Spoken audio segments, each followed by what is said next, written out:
You're listening to the 49 Carats Podcast, a 49ers Goldmine production with Stephanie Sanchez.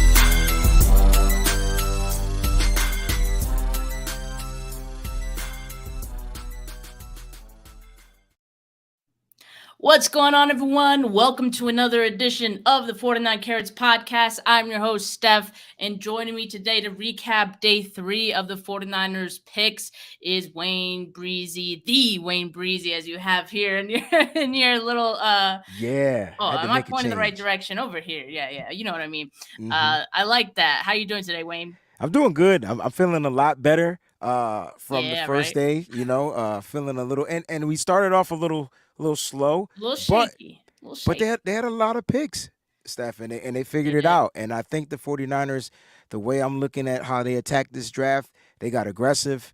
When it comes to having their defense being out there, they want an aggressive defense. They want a faster defense, which lets us know they're going to be doing some things a little bit different than what we've been seeing for the past couple of years.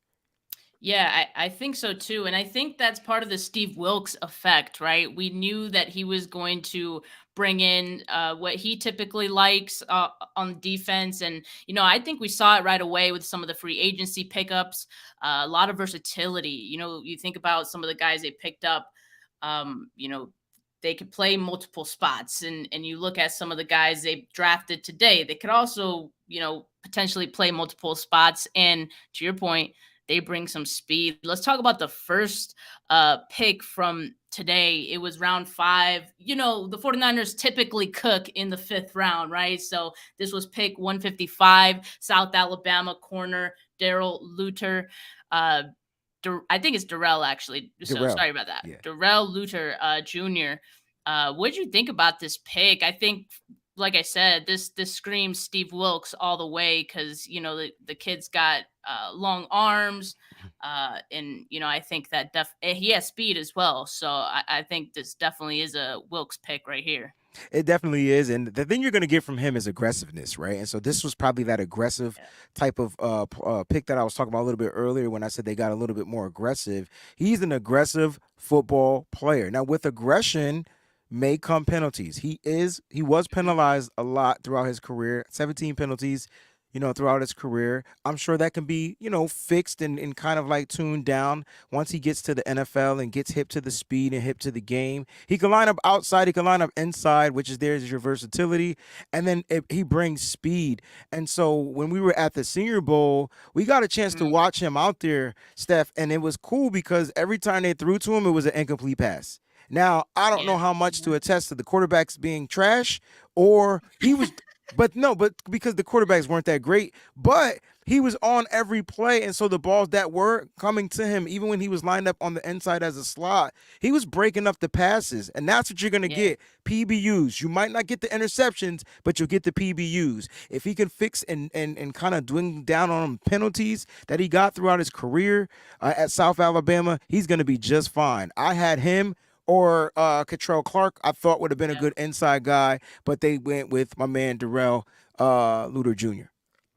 Yeah, for sure. And as PFF Jeff says, in 2021, Daryl Luther allowed a catch rate of just 26.7%, 12 catches allowed on 45 targets. So to your point, Wayne, he's very disruptive. He can cause a lot of pass breakups, and he allowed just a passer rating of just 3.9 in 2021. That's crazy. That's insane. So yeah, I mean, we did get a chance to see him at the Senior Bowl. Actually, after this pick happened, on my Twitter, I did post a little clip of one of his one-on-one reps out there in the Senior Bowl, and it was definitely a lot of aggression. I think a flag came out. I don't know if that one did end up being on him, but to your point, it takes some good with some bad, right? Yeah. A lot of aggression. He'll just have to learn how to reel that back a little bit so that it doesn't cause the flags. But, I think with a defense or a secondary minded coach like Steve Wilks, I think he's going to be in very great hands. And the 49ers did need corner depth. So I think this was a great pick for them and pretty good value coming in the 5th round. But let's talk about the following pick in the 5th round, it was an edge rusher, a speed rusher. I was really thinking that they would get a speed rusher in the 3rd round, and they did not. We know how the 3rd round went. We know what happened there. But I was really excited about this pick. Honestly, I didn't know a whole lot about Robert Beal before this pick. And I think after I started looking at some clips, and I was like, yo, why were more people not talking about him? And the reality of it is he was just on a stacked defensive line, Nolan Smith, Jalen Carter, right? So both of those guys ended up going to the Eagles, right? But I think he was kind of just overshadowed, and not, by any fault of his own, but just because, some of those other guys were just highly coveted prospects. I think Beal kind of fell under the radar a lot. And so I kind of came away thinking this is a pretty good value pick because, again, this guy brings a lot of speed. The 49ers need speed. They miss speed. Ever since D Ford was a contributor for that defense, it really helped Nick Bosa, and they've been missing that since he's been, gone. So definitely this makes a lot of sense. He was a rotational guy for Georgia. I would expect he's going to be a rotational guy for the 49ers as well.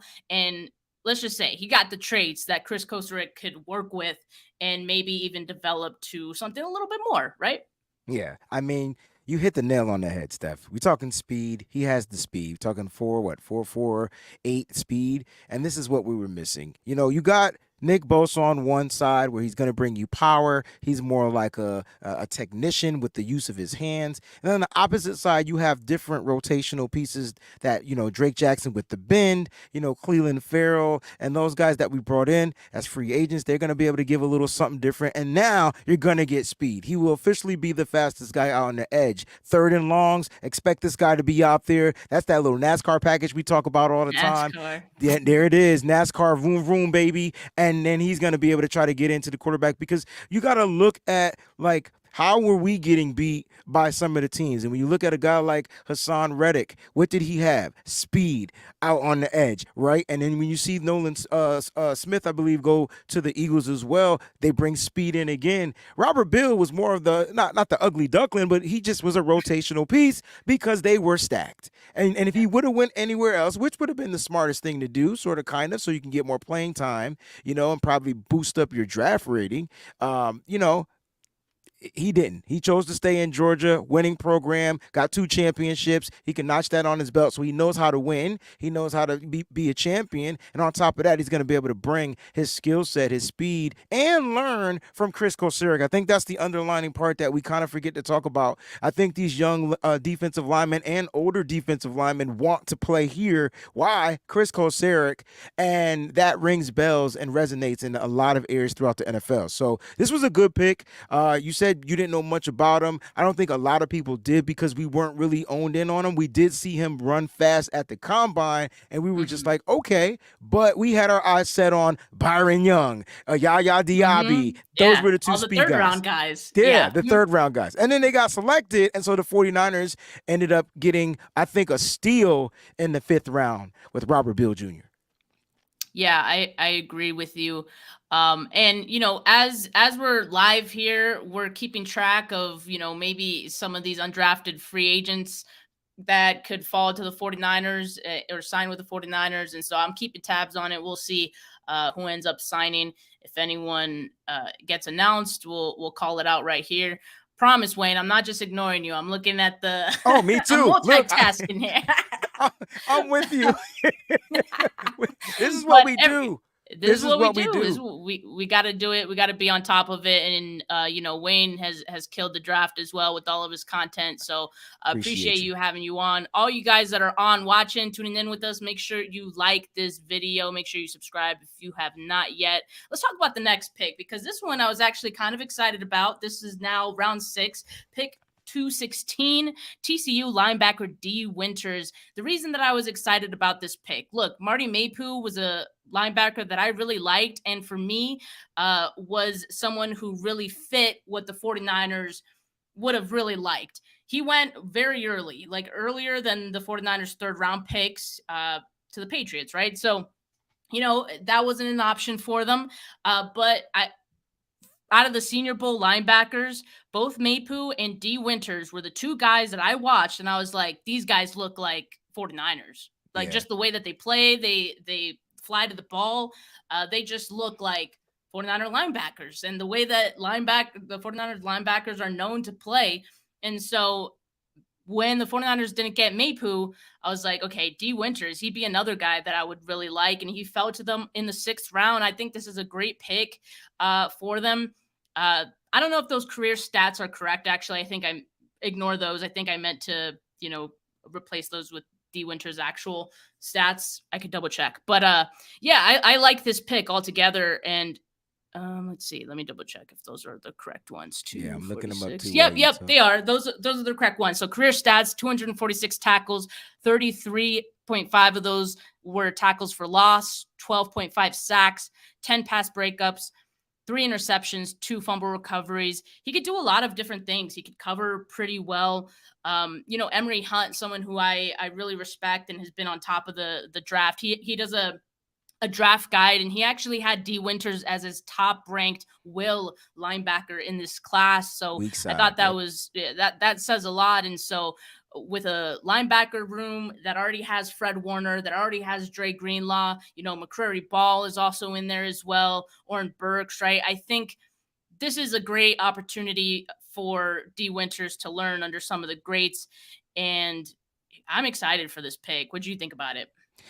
It's so funny because I feel like I'm really excited today, and we got the need for speed back on the defensive side of the football. I think the one thing that we were lacking was speed and getting to the quarterback in different ways. Now, see, look, I love D'Amico Ryans. He ran his defense a certain way. Steve Wilkes is going to run his defense with exotic blitzing and different types of things. And in order to do that, you need guys that are a little bit faster than other guys and that have the instinct to get to the quarterback. This is what he did. Shout out to the 49ers organization out there, because they just decided to taunt the hell out of me today by posting the clip of the TCU and the Michigan game, which they know I'm a Michigan fan, but they just made sure that was the clip that they posted. And so that clip right there lets you know how D. Winters played all year long. If I had to circle one of these numbers around the career stats that you have put up there, can you guess which one I would circle, Steph? Probably I don't know, the pass breakups. I'm going with the mother freaking tackles for loss. See, a lot of people want the sacks, right? And that's good and dandy. Mm-hmm. But when a quarterback isn't passing back and they're handing that ball off to the running back, let's look at these tackles for losses where he's flying to the ball. I think that's the first thing you said. And that's what he does. He flies to the ball with that 4-something speed. I think it's like 4.42, something 4.4 or something in there. He's fast. The 49ers continue to get fast, and they continue to be accurate. These guys can tackle. The missed tackles aren't crazy, I promise you. And again, here he is, Senior Bowl, 7-on-7s. You know what, Steph? I tell you what, next year, I'm going to make sure I get with you so I can be 100 times more prepared. Let me tell you how I was at the Senior Bowl, Steph. I was like a kid in the candy store, and I must have had 2 cameras recording, and I was just in awe, and I didn't talk to anybody. Like, next year, I'm going to learn how to do this from you, because you killed the Senior Bowl, Combine, and everything else that you win at. Congratulations to you. But that's it, man. This is what we get. And I like the fact that you're showing Senior Bowl clips. And I tried to do this to the Breezy's bunch. I was saying, listen, guys, since Kyle Shanahan has been here, he has been using that one game to draft his players. The majority of the players that we're drafting and hitting on come from the Senior Bowl. Some we miss out on. I think it's due to like injuries and things like that, like the Javon Kinlaw, who had a monster Senior Bowl. It's just that he couldn't be, he's not healthy. Well, hopefully he's healthy now. He just hasn't been healthy. But they use that one game, and it's because they're utilized by NFL coaching. They're learning NFL plays in 1 week. We're there the whole week. They're learning them plays. They go through the practices, the 1-on-1s, the 7-on-7s, right? The 11-on-11s. And then they got to go out there and play in the big game on national TV with all the lights. It's a great game, great experience. But that's the game that Kyle is using to assess. So the 49ers, just really quickly, the 49ers just picked up Shepherd offensive lineman Joey Fisher as an undrafted. We got the guy. Hold up. We got the guy. I like this. I like this one. We got the guy. He was someone that I thought they could have probably even drafted. And I posted this a little bit ago because, March 28th, I posted it. This was Shepard's pro day, and National Scout Dominic DeCiccio was at pro day. You could see him looking very intently at Joey Fisher. And, Dominic was actually at a lot of the pro days where an offensive lineman or like one, a really coveted offensive lineman was performing. And so I knew that they would be looking at offensive linemen. Didn't know they would not draft one, right? That kind of came as a surprise. But regardless, they still get someone who I think has some pretty good upside. So I thought this was pretty funny. Yeah, he was a combine snub. He's 6'5", 322 pounds. He had a better bench press, 40 time and 10-yard split than any offensive lineman that was at the combine. So there's definitely some traits there to work with. And because the 49ers didn't get Jake Witt, who was a developmental tackle that I would have liked them to get, he went just a few picks before their 7th round pick. I think Joey Fisher is a great get for them. You like this one, Wayne? I love it. I was doing a draft show with the fellas from Nothing But Niners and a bunch of other content creators. We were on live, and Hugh Tarr kept talking about Joey Fisher. We kept not drafting the guys we thought we were going to get. I was sure we was going to get Jake Witt as well. He ended up getting drafted, and that after Ryan Hayes left and went off the board, I thought that was it for tackles. And I felt like this is the guy he was talking about. And he was saying, listen, we can get a Joey Fisher in here. I can tell you right now, Joey Fisher will find a way to make this roster. I know it's hard to make it as an undrafted free agent, but I'm going to tell you what he's bringing to you. 6'5", 322. He can anchor, right? I loved Blake Freeland, but I knew one of his weaknesses, Steph, was going to be him anchoring down and getting beat with the bull rush. That's not what happens to Joey Fisher. This is going to be a good pick. I know last year we drafted, what was the undrafted center we drafted? In Donovan West, and it didn't work out. Yeah. This is totally different. We're talking about a right tackle here. This is going to be a totally different. So this is going to be competition coming into the camp. I really like this pick. 322. Wait a minute. Do you see the stat that she posted? 4.940, man. I don't care about that. 4.940 at 322 pounds, 6'5". That's ridiculous. But do you see the 1-6-7 10-yard split? That's Trent Williams. Kyle loves that right there. That's Trent. That's better than Trent. I think Trent was a 1-7-1. Talk to me, baby. Yeah. I do like this. This is a strong start to, the undrafted free agents. Like I said, we're going to continue to keep tabs on it. So make sure you guys keep it locked right here. We got another one. Tulane wide receiver Shay Wyatt. I don't know much about him, to be honest. So, we'll hold our judgment on that one. But, at this point, it's all, you're just looking for upside with some of these undrafted free agent signings. As we know, the 49ers, they need a big slot or something like that because Juwan Jennings on his final year. So, bring in more wide receiver talent. I'm cool with that. But let's get back to some of these picks. Just really quickly, going back to D. Winters, Jordan posted this. He had this blurb on D. Winters in one of his mock drafts. So, D. Winters, 5'11", 227 pounds, similar height and weight as Dre Greenlaw. With a pick like this, you are banking on the athleticism and hoping you can figure out a way to maximize those physical gifts with a defined role on this extremely talented defense. And, if you look at Winters' testing numbers, it's there, right? I think the downside to Winters is his size, right? Like that's where it isn't quite all there, but I am banking on the athleticism. I'm banking on the speed. Like this is some really good stuff that I think, the 49ers are going to be able to work with for sure. I agree. It's interesting because we have another linebacker that was signed to a 1-year deal in the offseason, Marcelino McCrary-Ball, who's also undersized as a linebacker. But you know what he is? He's a playmaking linebacker, right? He's a guy that can drop back into coverage with some speed as well. So this is going to, again, Steph, the thing that I'm starting to notice, the theme this year is all about competition. It's all that's it. That's what it's going to be. It's going to be competition at every position, every level, first team, second team, third team. Like we are literally trying to like start a camp where they're just going to keep breeding guys and bringing them in, and they're going to bring in similar guys. Like you said, he's similar comparison to Dre Greenlaw. I know Dre Greenlaw got the extension, but at some point there could probably be out in a year or two of that extension, and you're breeding up get the young guy in D Winters, who can fly to the ball. You saw the tackles for a loss. Those are his stats. We're not making these up. That's what he does. What does Dre Greenlaw do? Tackles for a loss. Also, he can defend the pass. Right? He's the guy the big play Dre. That's what we call him. So there's going to be some good sight for these guys that we have on this roster. I'm excited from this round. I don't know what happened because last night I wasn't upset last night. It was just a weird vibe. It was weird. It was just a weird vibe. I wasn't upset. It was just a weird vibe. It was definitely weird. I mean, yes.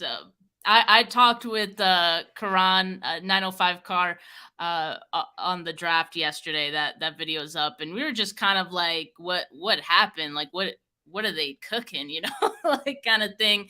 But you know what? I feel a lot better today. Look, we got a couple more undrafted free agent signings for the 49ers. They're working the phones. They're getting some guys real quick. So Hawaii offensive lineman Il Manning, he was on the 49ers tracker that I had created, someone who, you know, the 49ers had spoken with. He started 40 games at left tackle, and some scouts expect him to maybe be a guard or a center in the NFL. But, you know, that's some great upside, some great positional versatility for the 49ers. So I like that signing. And they also signed Washington offensive lineman Corey Luciano. So they didn't draft an offensive lineman, which was surprising to some. I was kind of hinting like a couple of days before the draft, you know, I don't think they see offensive line as a big a need as the rest of us do. They kind of do this every year. There's one position where everyone is like, they need this. And the 49ers are like, nah, we don't really. So they feel good about Colton McKivitz, but I do like that they're bringing in some of these undrafted free agents, at least for like depth, for, you know, just see who you could develop. Again, Joey Fisher, Il Manning, and Corey Luciano are some of the offensive line additions that they've made as undrafted free agents. We're going to continue to keep you guys updated with those. But let's get back to the picks that they made. We got, let's see. Braden Willis, Oklahoma tight end in round 7. Dude, I was expecting Braden Willis to go like way earlier than round 7, to be honest with you. But I am so glad that the 49ers were able to pick him up. For one, I kept saying that this is the type of draft. The tight end class is so deep that the 49ers could double dip on tight end. And I was so glad that they did. And again, Braden Willis is someone, since the combine, I've been telling people, keep an eye on this kid as a potential draft pick for the 49ers, because when I interviewed him, he literally said, I love them, they love me. I've been saying this so obviously there's a connection, or there was a connection there, and it came to fruition today when the 49ers picked him up in the 7th round. So I love this signing. I love that they grabbed 2 tight ends. And look, in 2022,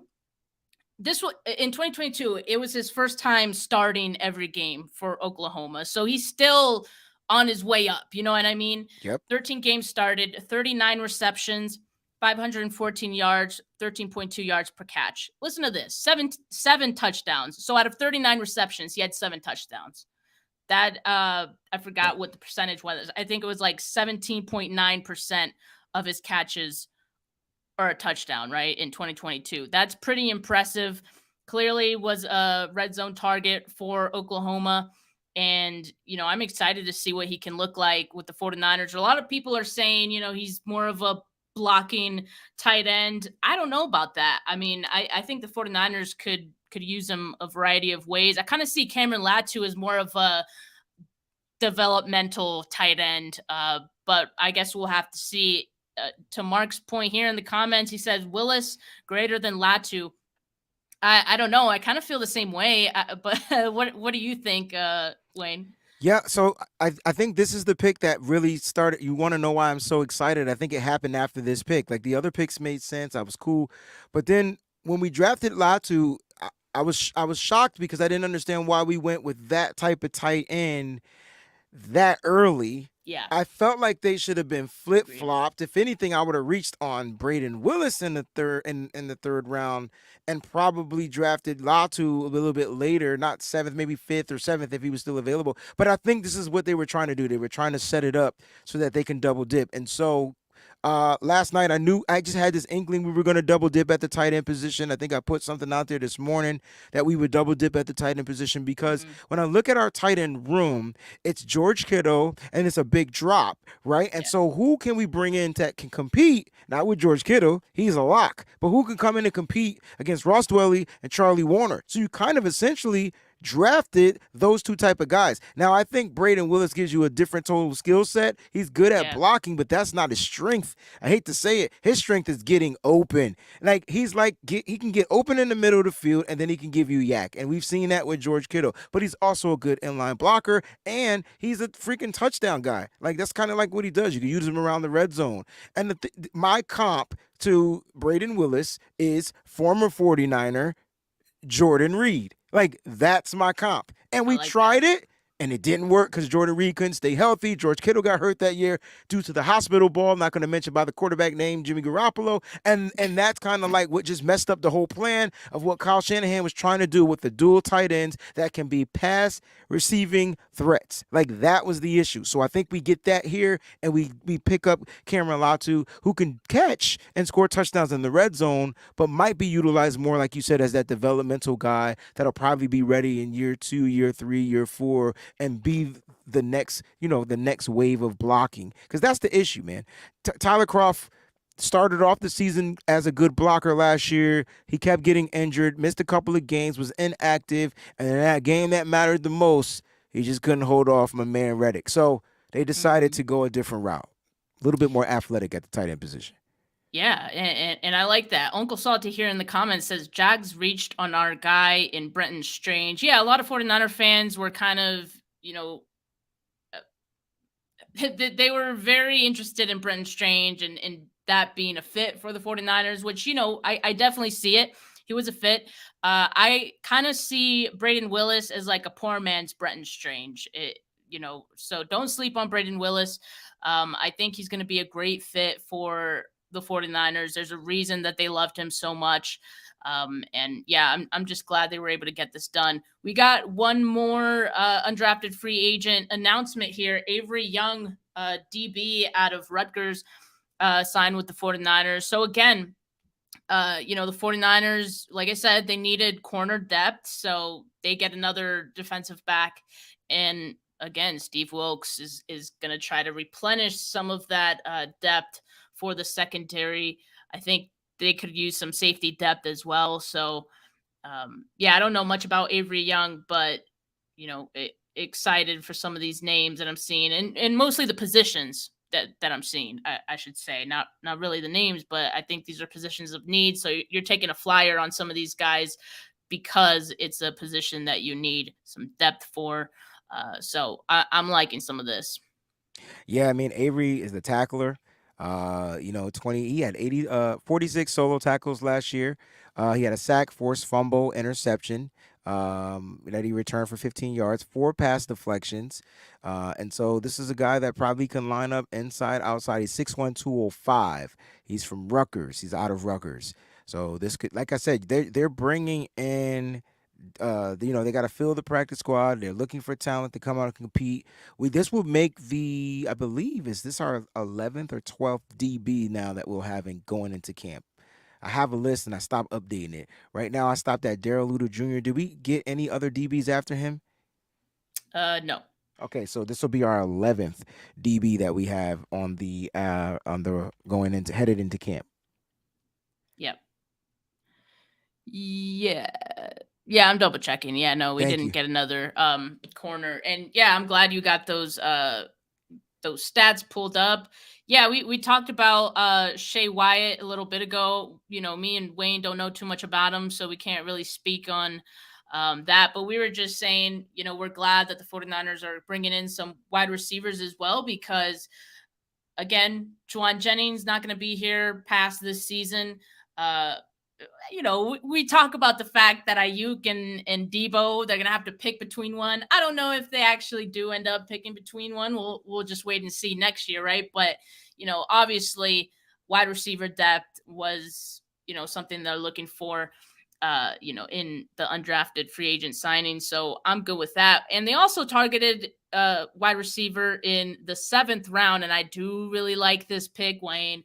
This Ronnie Bell, wide receiver out of Michigan, someone who, I thought is a pretty good fit for the 49ers. He met with them, I believe, 2 to 3 times in the pre-draft process. So definitely there was interest there in the fact that they were able to get him in the 7th round. I think that's great value for them. Lake City Fresh in the comments said, they asked Kyle, what did you like about Ronnie Bell? He said, because he went to Michigan.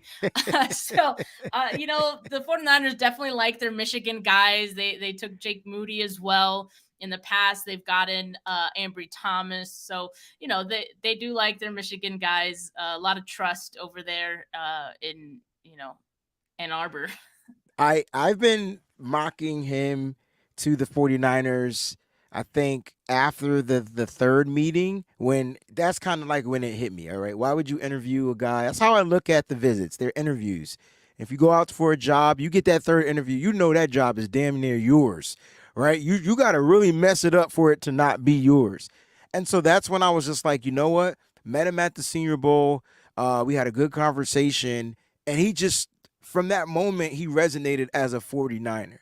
And I was like, dude, if Kyle Shanahan could get his hands on this guy, he doesn't have the 4.3, 4.4 speed and a 40, but he has the best fit footwork out there. Like, and you watched him. When they were throwing the ball to him, he was always open. They just didn't throw it to him. Or there was a bad pass, or it just wasn't working in his favor. And he's kind of used to that because he went to Michigan and we didn't get a quarterback until last season. So, like, he kind of understood it, but this kid is going to be a problem because you can utilize him in the slot. I know he's 6 feet, but you can utilize him in the slot, and he can get open with his footwork. He can also be utilized outside. They can run with him out of the backfield. Like, there's so many different things they can use Ronnie Bell. And so he just screams San Francisco 49er to me. And the fact that Kyle Shanahan took him and got him in the 7th round opposed to getting him in the 6th, I thought he was going to be our 6th round pick. This might be a steal. This might be a steal in the draft. And like you said, you talked earlier about the guys that'll probably be leaving on those 1-year deals left. Ray McLeod, Juwan Jennings, this and then all the free agents that we have, like Chris Conley, Tyron Johnson, those guys, Willie Snead. This could be a way for him to bump up, So now you got, depending on who our quarterback is, you got Danny Gray with the light speed outside. You could put Ronnie Bell in the slot. It's just an interchangeable piece so that the defenses just can't own in on what you're trying to do. I think it's a great pick. I think so too. Hopefully he's not the victim of Kyle Shanahan's doghouse, as we He will know be. all the He will be. He has to get his blocking. So I'm not saying he can't block. He doesn't have any problems blocking, but NFL blocking and college blocking is 2 different blocking. But he did, in his favor, go to Michigan, and Jim Harbaugh is the coach at Michigan, and he don't play. So that's part of their scheme. I will say that. Ronnie Bell, kind of someone who kind of gives you that. He's not like Debo, but he does give you some of that same, versatility where you can kind of line him up everywhere. You can do an end around with him, things like that, Kyle Shanahan really likes. There were a lot of, Shanahan type receivers in this draft, and a lot of them, went right before the 49ers were picking, like Dontavian Wicks. I'm trying to think. There's a few, and I know some went to like the Jets, some went to the Packers. So definitely, I'm glad that Kyle Shanahan was able to get at least one of those guys, because now that there's so many Shanahan disciples out there, they're kind of like competing with each other to get like the same kind of players. But yeah, I think this is kind of a great value, could be a steal as well. And to your point, Wayne, he may be in the doghouse, his first season, just because that seems to be the initiation stage for all rookie wide receivers on this team. But hey, don't worry about it. I think Ronnie Bell is going to be a contributor for this team one way or another, and we'll just have to wait and see. Uncle Salty says, hope Bryce Ford Wheaton signs with the 49ers. Did he go undrafted? He went undrafted. Wow. That's what I like that's someone who was getting like mocked to the speed. 49ers very often too. So I wonder what people like aren't liking about Wheaton. Yeah, that would be a great signing for them as well as an undrafted free agent. Look, we got a ton of people here in the live watching. Make sure you guys like this video. Make sure you subscribe if you have not yet. Let's talk about the final pick of the 49ers draft, Purdue linebacker Jalen Graham. I don't know too much about Jalen Graham. What I do know is that it fits the 49ers mold of safety linebacker, convert hybrid. They love those guys who have had the the experience playing both positions, and Jalen Graham, another one of those guys. So definitely, again, feels like a very 49er pick, and I think he's going to be able to fit in very well. Yeah, man, you're getting 4.6 speed from him. He's 6'2", 220 pounds, Steph. And so he's just a hybrid player. He's that Marte Malpool you get kind of like a little bit later down in the draft. I believe New England finagled us. We took their kicker, so they took our safety like that. They took our linebacker. That's kind of like what they did. But listen, he can line up in the slot, so he can cover. And it's weird because you're like, dang, at 4'6'4", he's really good instincts. Right, and he can cover, and then you can put him in the box as a safety, and as well that he plays. He's labeled as a linebacker. So this is a guy that the 49ers met with early in the process, like really early in the process, and so he must have stuck or had a really good impression on our linebackers coach Johnny Holland. That's what I'm thinking, and it stuck. And it's crazy because people are like, yo, we double dipped at the linebacker, but again, you're getting a versatile piece, right? And so you look at both of our linebackers. Now you got the 6'2" guy, you get the 5'11" guy with D. Winters, you got speed, you got tackling. Like, this is what you want, right? This is kind of like how you want to hit and miss. That way, if you got to spell a guy, give a guy a play off, you're not missing out on a beat. Again, it's going to be hard. 7th round pick. He's kind of our Mr. Irrelevant, if you can say that or whatnot. But this kid's going to come in, man, and he's going to battle out for a spot. And that's going to be good. Doesn't give you many of the pressures. He's not that type of a linebacker like D4. You're not going to blitz with him. But in coverage, he's the guy. Yeah. And earlier I got a question, like how many top 30 visits ended up getting drafted by the 49ers? Oh, man. I just looked right now. Four players. So those are pretty good odds. That's why I say, like, if you're going to pay attention to anything, like, and you want to narrow down at least like a pool of players who very well could be 49er picks, just look at the top 30 visits. Every year, at least 2 top 30 visit players get drafted by the 49ers. This year, they got 4. So I think definitely a good indication of who they like. Let's see if there's any more undrafted free agent signings. I have Corey Luciano, offensive lineman from Washington. Did we do him already? Yeah, I mentioned him. I don't know too much about him. Do you know anything about him? Yeah. No, I don't. I'd have to ask Brad. Yeah, he's resident offensive lineman guru. To know a little more. I feel like I've seen him mention him, but I don't know.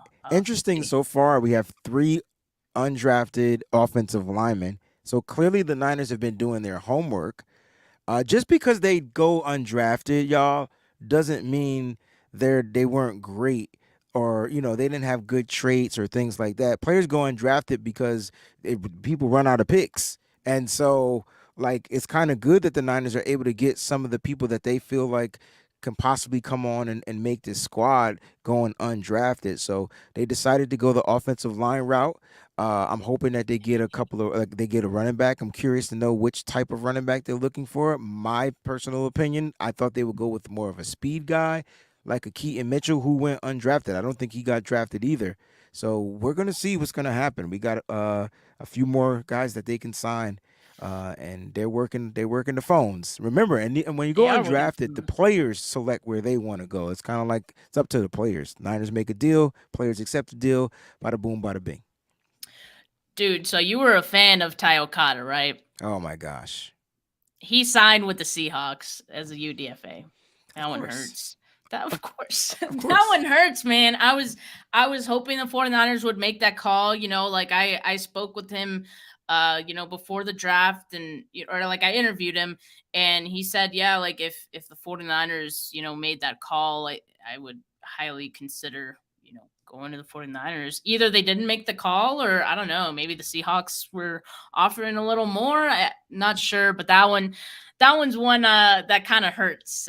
Ty Okada, just such a great guy, blue collar player, just felt like a 49er. I could definitely see why a guy like Pete Carroll would like him as well. Yep. You Yeah. mentioned it. And when you put the film out, the story out, and I went and I watched it, I was like, oh my gosh, he's a 49er. Like that was the Right? first He thing just that I looked like got that. from him. I'm like, dang. And I thought he would get drafted. I mean, smaller school guy, but of course Pete Carroll watches your show or reads your stuff and That's where he gets all his intel. that's where he gets his intel. He goes on YouTube. He's just like, let me see what Steph is doing because she's doing the damn thing, and then bam, he's a Seahawk. So damn. Well, Wayne, we pretty much covered all the picks from today. I didn't really get your thoughts on day one. We don't have to, or not day one, but day two, 49ers day one. As a whole, though, how would you grade the 49ers draft? I think overall, right, I don't think we understood day two. But I think on day three, the picture started to become a little. You ever watch a painter paint and you're like, what the fuck is that? But at the end, you be like, you see the vision. You see the vision. I think that's how the 49ers attacked this draft, and they were setting things up. So I felt like day one, they went after the holes. We need a kicker. I didn't get the tight end one, and I know they needed a safety. So the first pick, I was like, yes.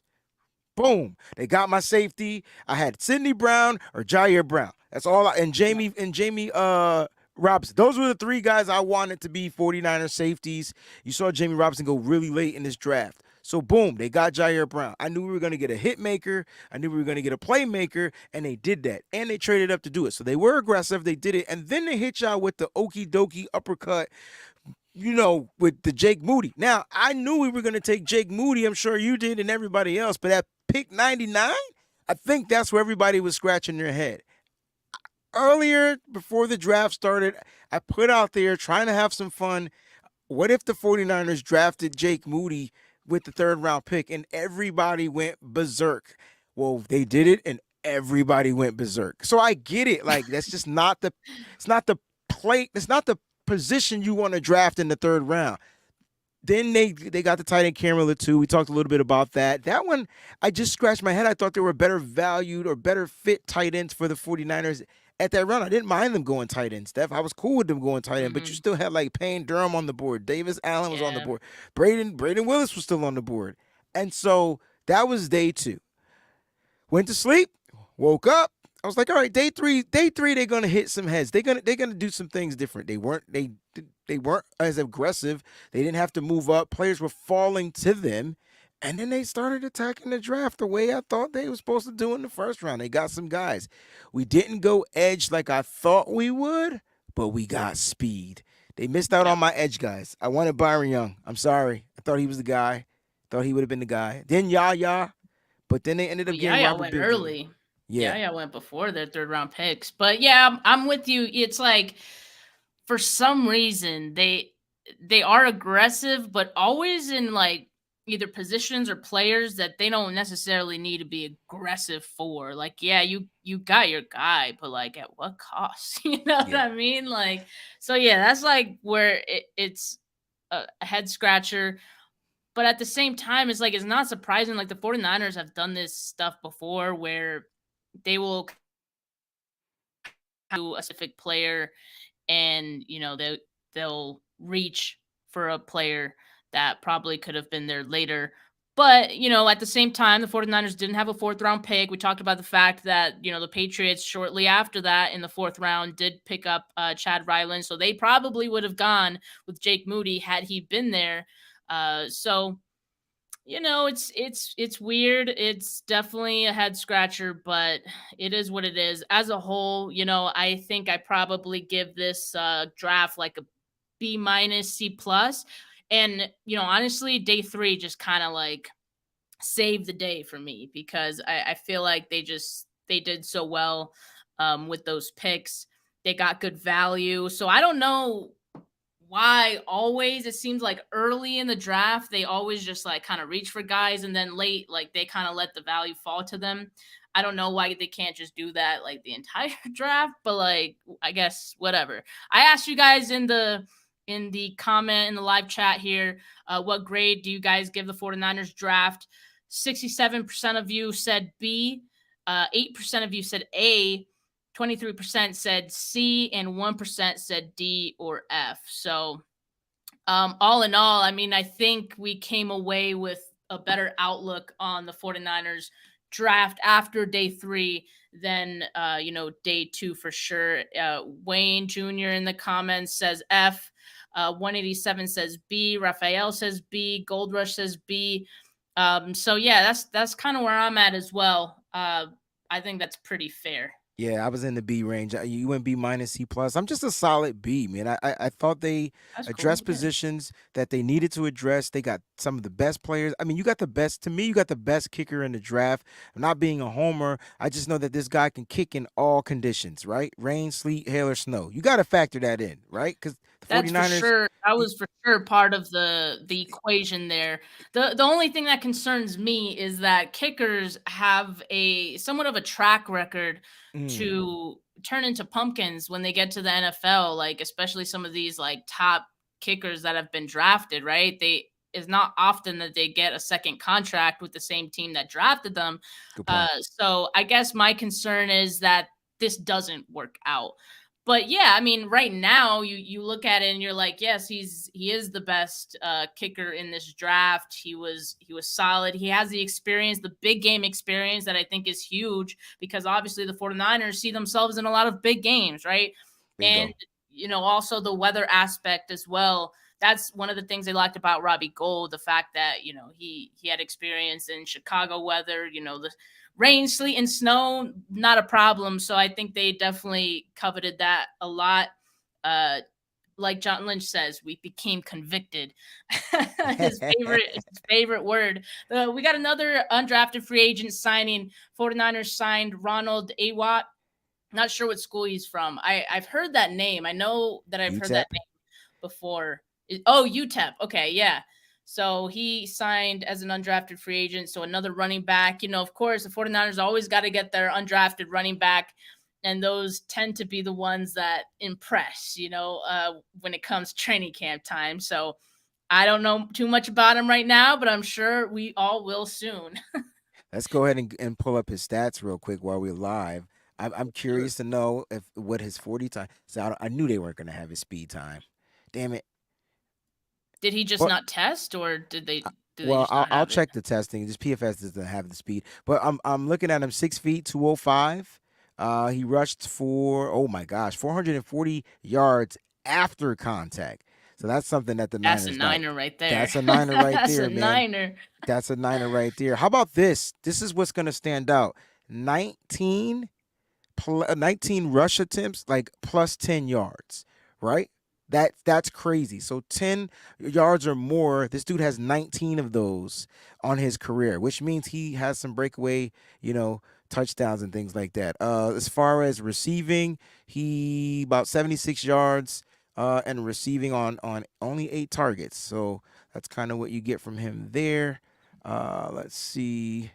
Yeah, I mean he's probably 734 yards rushing. He's not fast.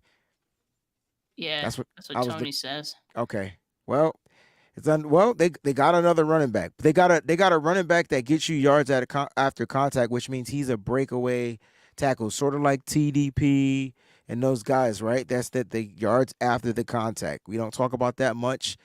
If you guys like what Christian McCaffrey did in that NFC Championship game where he should have been tackled, but he broke away, that's what these guys are doing. Those are the 49er running backs that they like all of a sudden. It's kind of like, Right. I almost feel like maybe they're trying to go left while the league is going right going kind of right. thing. Good Like, you know what I job. mean? Like they're trying to get ahead of the curve a little bit. Because Well, yeah, the I've whole noticed that every TDP was yep. kind of different. He was a different kind of back for the 49ers. And, yeah, we haven't seen too much of him on the field as a Niner, but it's clear that they're looking for something different. Yeah, definitely. Because the league is catching up, and the league Yeah. is like, oh, we want to do. It's a copycat league, and the league is doing what the Niners want to do. They're going speed. They're going this. They're going that. And so look at our defense. It got faster. Yeah. Mm-hmm. So we got to pay attention to the way the Niners are kind of like chefing up in their kitchen, right? And so they're probably going back to like what we talk the power runs, even out of zone schemes. They're going back to power running. Crazy how they're gonna bulldozer over these guys. That's gonna be crazy, man. That's a great call, Steph. Good job. Yeah, for sure. Wayne, I know you got to get out of here soon. Just really quickly, want to talk about this. Damn. Eagles guy Eli Ricks as an undrafted free agent, like. It's like they're not even trying, and just talent was just falling right into their lap, and they were like, "Thank you." It was absolute highway robbery. Like, this is absolutely crazy. The Eagles draft, they killed it. The Colts, I really Wow. like the Colts draft too. Side note, Wow. but So yeah, they get an Alabama guy who I had as a top 20 corner in this draft, who goes undrafted. And now he's going to the Eagles. I'll be damned. be damned. Yeah, man. It's crazy. It's crazy. It's unfair. Life is unfair. But the 49ers still one of the top teams in the league. And, after day 3, I feel pretty good about that continuing. Look, if you guys haven't liked this video yet, make sure you guys do that. If you guys haven't subscribed, make sure you guys do that. Wayne, thank you so much for joining me on this call today. Appreciate you. Tomorrow, I'm going to have Javi on the pod. Monday, I'm going to have Ryan Roberts recapping the draft with me. He's not a 49ers guy, so it's going to be from an outside perspective, what he thinks about the draft. All right. Perfect. That's always good. But all right. Thank you, Wayne. Thank you all of you guys for tuning in. Have a good rest of your Saturday, people. Peace.